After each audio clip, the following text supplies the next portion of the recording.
Dear student, आज हम कुछ निश्चित उत्तरीय प्रश्न या ऑब्जेक्टिव क्वेश्चनों को आपको समझाएंगे कि इस टाइप के अगर ऑब्जेक्टिव क्वेश्चन आए तो उनके क्या आंसर होंगे। तो ये आपके एकादश में बेसिक क्वेश्चन हैं जो आपको हर एक स्टूडेंट को आने चाहिए। तो ये क्वेश्चन प्रतियोगी परीक्षाओं में भी पूछे जाते हैं, तो आप इन्हें अच्छी तरीके से तैयार करें जिससे कि आपको भविष्य में अगर इस टाइप के कंपटीशन वाली परीक्षा में आपको इस टाइप के क्वेश्चन आते हैं तो आपको इनकी जानकारी हो। तो देखते हैं, बुक कीपिंग वह नींव है जिस पर जिस पर वर्तमान व्यापार का ढांचा ठहरा हुआ है। तो ये एक परिभाषा है पुस्तक की, बुक कीपिंग की, कि बुक कीपिंग वह नींव है जिस पर वर्तमान व्यापार का ढांचा ठहरा हुआ है। तो ये परिभाषा किस राइटर ने दी है, इस बात को समझते हैं। तो ये परिभाषा जो हमारी है बीजी बिक्री,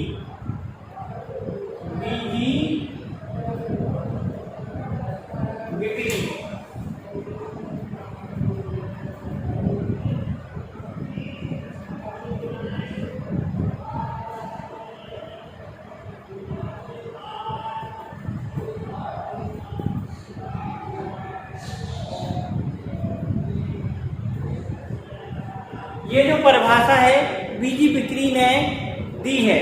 तो बीजी बिक्री ने क्या है, बुक कीपिंग वह नींव है जिस पर वर्तमान व्यापार का ढांचा ठहरा हुआ है, ये बीजी बिक्री ने कहा है। जब भी पुष्पालन की परिभाषा आए या ऐसा कुछ क्वेश्चन आए, ये परिभाषा किसने दी, तो ये जो परिभाषा है बीजी बिक्री ने।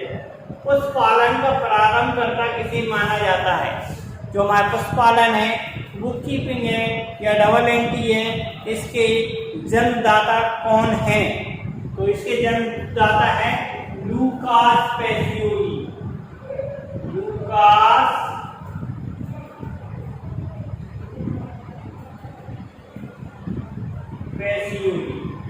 लूकास पेसियोली है, ये बुक कीपिंग के जन्मदाता माने जाते हैं, यानी पुस्तपालन के जन्मदाता को लूकास पेसियोली के नाम से जाना जाता है। हिसाब किताब की पुस्तकों में निश्चित नियमों के अनुसार लेखा करने की विधि को क्या नाम दिया जाता है, तो इस लेखा करने की विधि को हम पुस्तपालन के नाम से जानते हैं।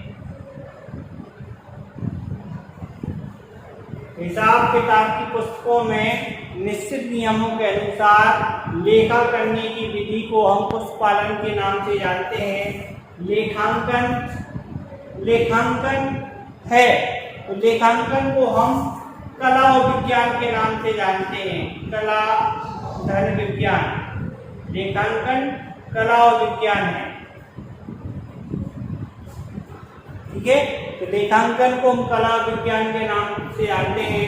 पुस्तपालन का अर्थ है, तो पुस्तपालन का अर्थ है व्यापारिक सौदों को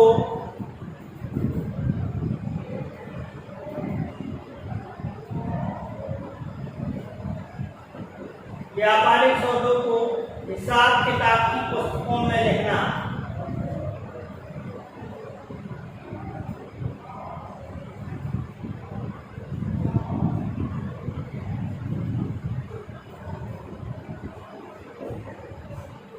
हिसाब किताब की पुस्तकों में लिखना।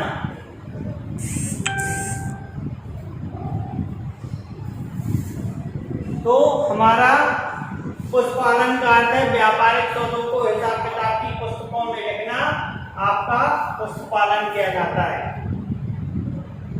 किसी अमूर्त संपत्ति का नाम लिखें, तो जो अमूर्त संपत्ति है जैसे पेटेंट हुआ, राइट हुआ, अब अगर हम मानेंगे तो यहाँ पे अमूर्त संपत्ति है ख्याति को हम अमूर्त संपत्ति के नाम से जानते हैं। ख्याति हमारी इंटेंजिबल एसेट्स है और इसीलिए इसे हम क्या मानते, अमूर्त संपत्ति के नाम से जानते हैं। अब नेक्स्ट क्वेश्चन है, किसी अमूर्त संपत्ति का नाम क्या है, ख्याति है। इसी प्रकार से अगर एक कृत्रिम संपत्ति का नाम अगर जाना जाए तो इसे भी ख्याति को ही हम कृत्रिम संपत्ति के नाम से भी जानते हैं। ख्याति भी हमारी क्या है, एक कृत्रिम संपत्ति है। पशुपालन का सबसे पहले प्रयोग कहाँ हुआ था, किस देश में हुआ? तो पशुपालन का प्रयोग करने वाला ऐसा कौन सा देश है जहाँ इसका प्रयोग हुआ था? तो इटली के वेनिस नगर पर, इटली के वेनिस शहर में।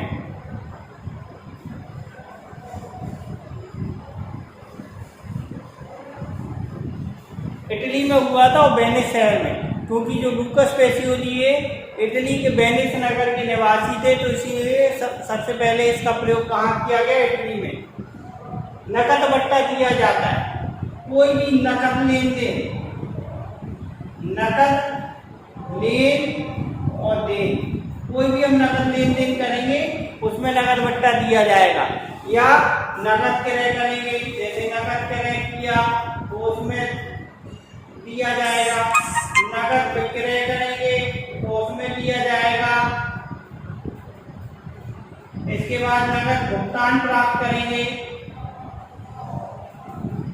उसमें भी आ सकता है, नकद भुगतान प्राप्त करेंगे, नकद भुगतान करेंगे, भुगतान करने में भी आएगा।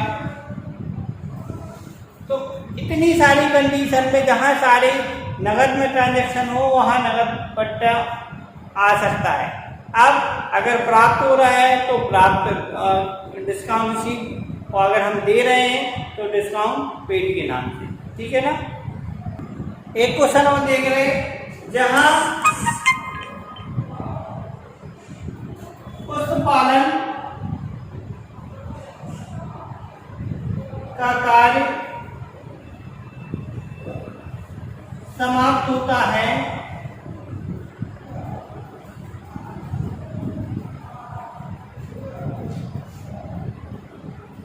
वहीं से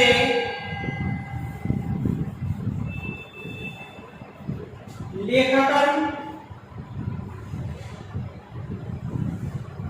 का कार्य शुरू होता है। और इसी सेंटेंस को हम आगे बढ़ा दे रहे हैं, जहां लेखाकरण का कार्य समाप्त होता है,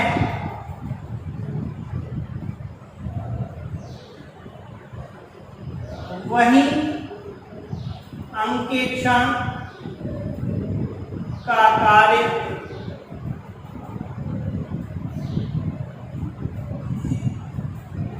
शुरू होता है।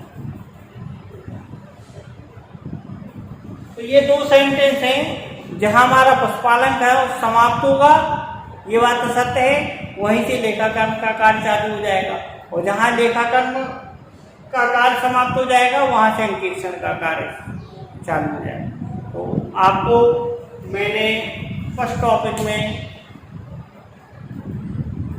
कुछ महत्वपूर्ण शब्दों की व्याख्या की है, उनके बारे में समझाया है, जो आपके लिए हमेशा काम में आएंगे। धन्यवाद।